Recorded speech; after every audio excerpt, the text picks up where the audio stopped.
네, 안녕하십니까. 마이클 허입니다. 오늘은 여기 이 책으로 보면은 32페이지 크로스라인 금지의 원칙에 대해서 말씀을 좀 드리겠습니다.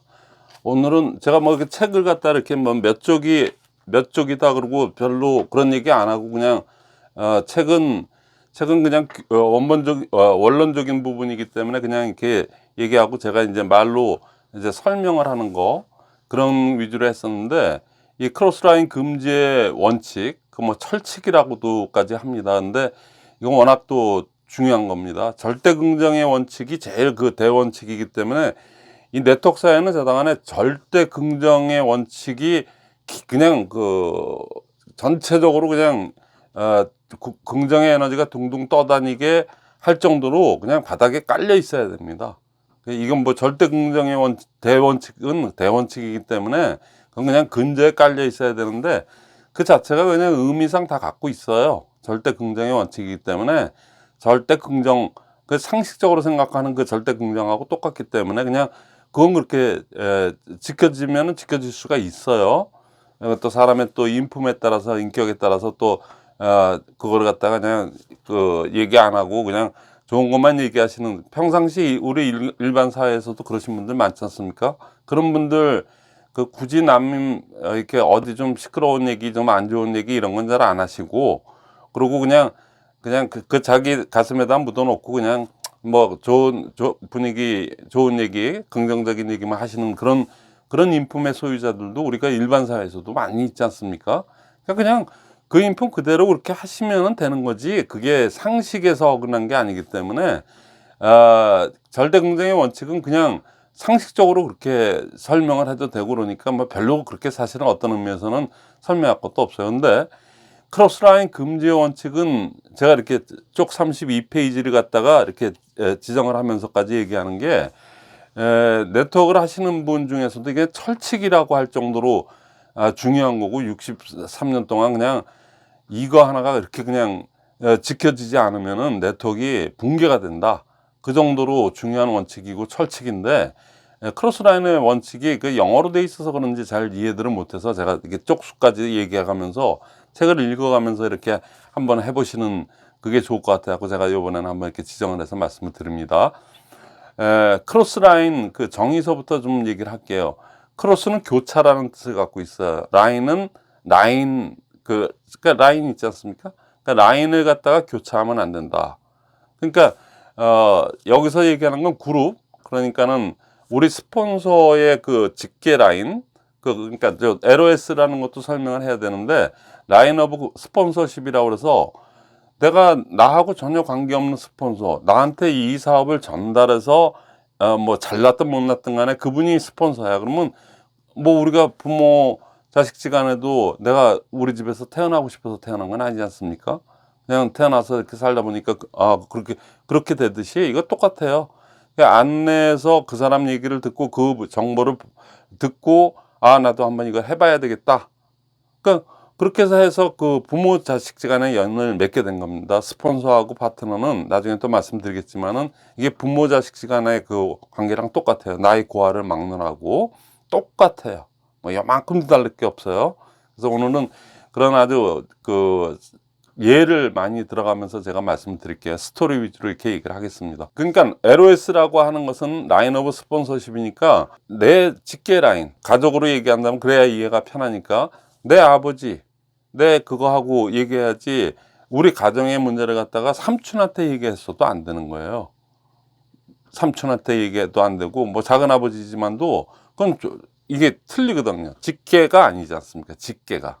그러니까 우리 헌법에도 얘기 나오는 그 직계, 내 친아버지, 그리고 내 그 위에 친조부, 이렇게 해서 그 위에 친증조부, 그 라인을 갖다가 얘기하는 겁니다. 근데 우리 혈족 간에도 관계가 그렇지만은 아버지한테 얘기해야 되는 걸 갖다가 자꾸만 아버지 건너뛰고 할아버지한테 가서 얘기하는 경우 그렇게 많지 않지 않습니까? 직접적인 관계가 아무래도 멀어지죠. 그리고 할아버지는 또 연세도 전성기를 다 지나서 어느 정도 이제는 갈무리를 해야 되는 입장인 분한테 가서 치시콜콜이 뭐가 어쩌고 저쩌고 현실적으로도 안 맞을 뿐더러 그래서 그 가족의 위기 질서가 되겠습니까? 그래도 나를 직접적으로 낳아주신 분은 우리 아버지니까 잘났든 못났든 간에 아버지한테 얘기하고 이거 질서를 밟아가야 되겠죠. 그게 라인 오브 스폰서십. 제가 그냥 아버지 건너뛰고 저기 할아버지하고만 얘기한다 그러면은 아버지하고 할아버지 관계가 좋아지겠어요? 당연히 틀어지는 겁니다. 그리고 둘은 어서 친백계예요. 제가 못났든 잘났든 내 아버지인데 내 아버지를 갖다가 이렇게 공손히 하고 이렇게 해서 그렇게 추수해서 가야지. 안 그래 봐야 어차피 그렇다고 해서 그 부자지간이 바뀌는 게 아니지 않습니까? 그러니까는 그거는 그냥 상식적인 논리로도 그렇게 해야 되는 거예요. 그러니까 LOS라는 거는 그냥 우리말로 하면 직계니까 그렇게 이해하시면 되고요. 부모 자식 간의 관계로 이렇게 생각을 하시면 똑같습니다. 그리고 어느 정도 사업을 해보신 분은 야 이게 희한하게 진짜 그러네. 그리고 그런 걸 갖다 많이 느꼈을 거예요. 이해하기가 그렇게 어렵지는 않으실 겁니다. 근데 우리 지금 그거랑 비유해서 얘기를 해야 여러분들이 편할 것 같은데 13년 전에 애터미가 창립하면서 이런 문제가 있었어요. 60년 동안 그 네트워크가 생성돼서 이렇게 오면서 문제는 뭐냐면은 우리 같이 또 그 미국같이 이렇게 넓은 나라에서는 그게 큰 관계가 없어요. 사실은 어차피 그 같은 주도 뭐 우리나라보다도 뭐 10배가 큰 주도 있고 막 이러니까 그러니까 그게 현실적으로 별 문제가 안 됐었는데 이렇게 다닥다닥 붙어 있는 우리 동남아권 특히 한국 같은 지연 혈연으로 묶여 있고 이렇게 그냥 다닥다닥 붙어서 그냥 밀집돼서 있는 이런 구조를 갖고 있는 데에서는 이거 크로스라인 금지 원칙이 굉장히 중요한 원칙이거든요. 사실 그런데 문제는 뭐냐면은 전달하는 사람이 이제 통신 문화가 발달되고 뭐 이러다 보니까는 뭐 다 일일 생활 거나 되고 하루에도 뭐 부산을 뭐 마음만 먹자면 부산 두세 번은 못 갔다 오겠습니까 사실. 그러니까 그런 입장 이렇게 되다 보니까는 크로스라인 금지 원칙을 갖다가 어떻게 문제가 되냐면은 이 자체는 그러니까는 부산에 있는 파트너가 거기에 뭐 센터라는 거를 게재를 안 했을 경우에는 저기 자기 아버지가 계신 그 서울에 스폰서가 있다 그러면 스폰서하고 전화 통화를 하든 아니면 오프라인에서 만나서 미팅을 하더라도 해야 돼요. 근데 우리는 미팅에서 시작해서 미팅으로 끝나는 사업인데 미팅을 하려니 맨날 전화상으로 이건 미팅이 아니지 않습니까? 이거는 전화는 그냥 의사소통이지.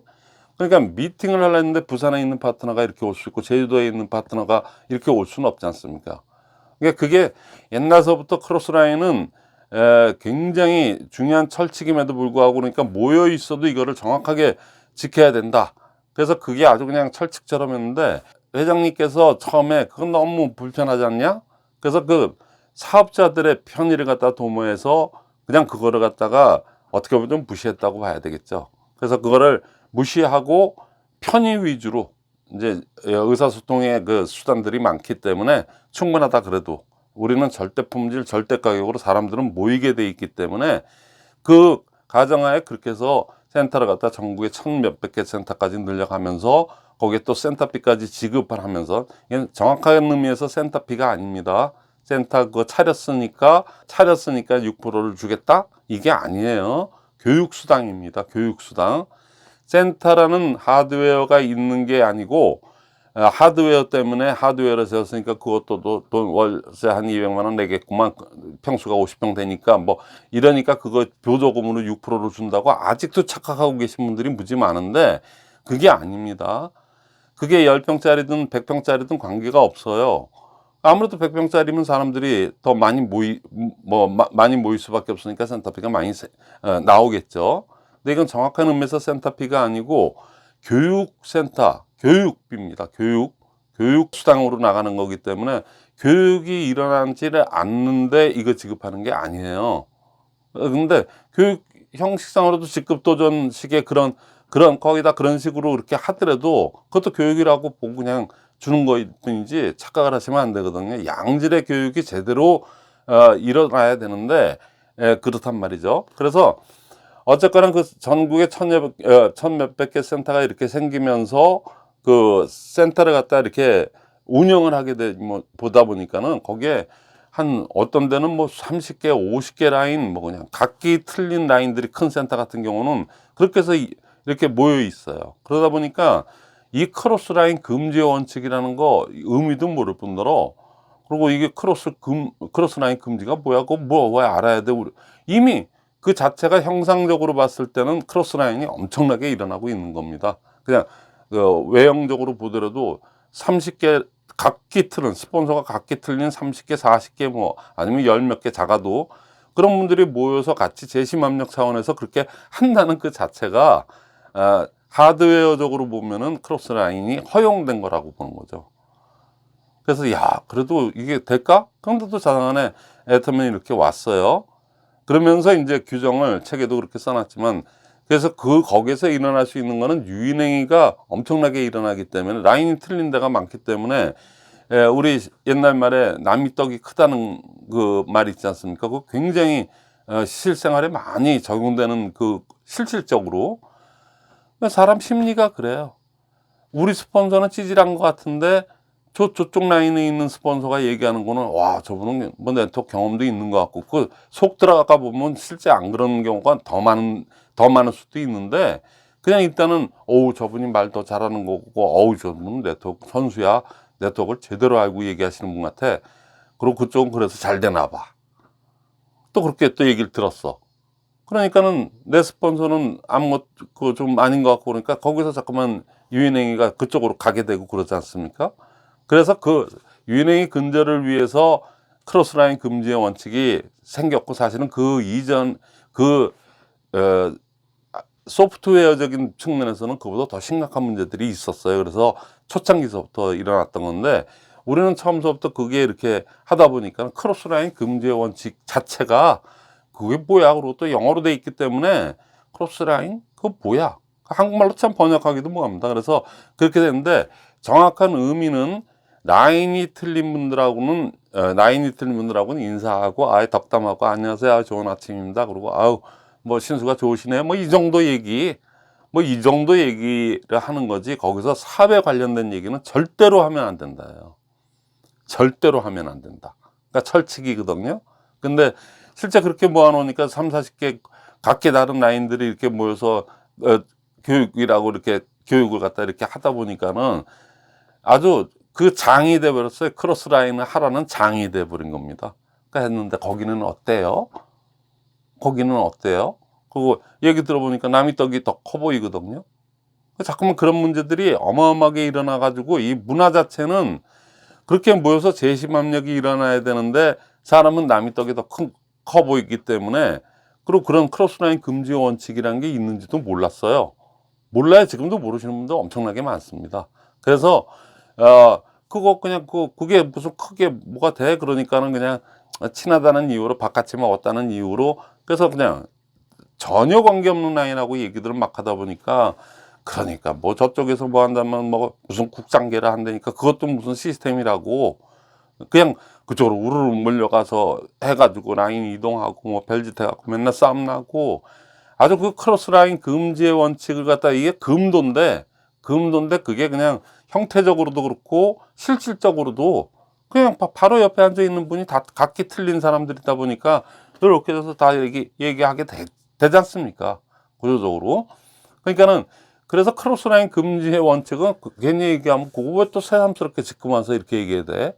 그러니까 이렇게 돼버려 갖고 지금 이 팀워크로 가야 되고, 진짜 제대로 스폰서 예우하고 이러고 진짜 시스템 원칙 지키면서, 이런 절대 경쟁의 원칙, 크로스라인 금지의 원칙, 뭐 딴 거 그 외에도 뭐 기브앤테이크, 3분의 원칙 다 있지만은, 이 두 개만큼은 네트워크의 기초공사 중에서도 가장 중요한 기초공사거든요. 그러니까 지금 기초공사 두 번째를 얘기하는 거예요. 크로스라인 금지 원칙이 제일 밑에 근저에 깔려 있어야 되는, 그냥 아무리 바닥 공사를 갖다가 그냥 콘크리트로 셀이 버가지고 그냥 막 단단하게 만든다 그래도, 그 집안 자체가 약하면은, 집안 자체가 안 좋은 데다가 콘크리트를 아무리 그냥 셀이 버도 집안 자체가 붕괴가 되면은 그 의미가 없지 않습니까? 그러니까 기반 자체가 그래도 탄탄하고, 그냥 나름대로 그냥 웬만큼 그래도 그냥 그러지 않는 뭐 안반석 위라든가 이렇게 기초 자체가 원래가 근저가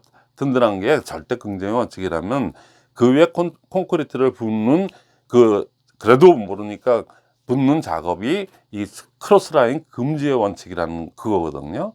그러니까는 이 크로스라인 금지의 원칙이 철칙이 너무나도 중요한 거예요.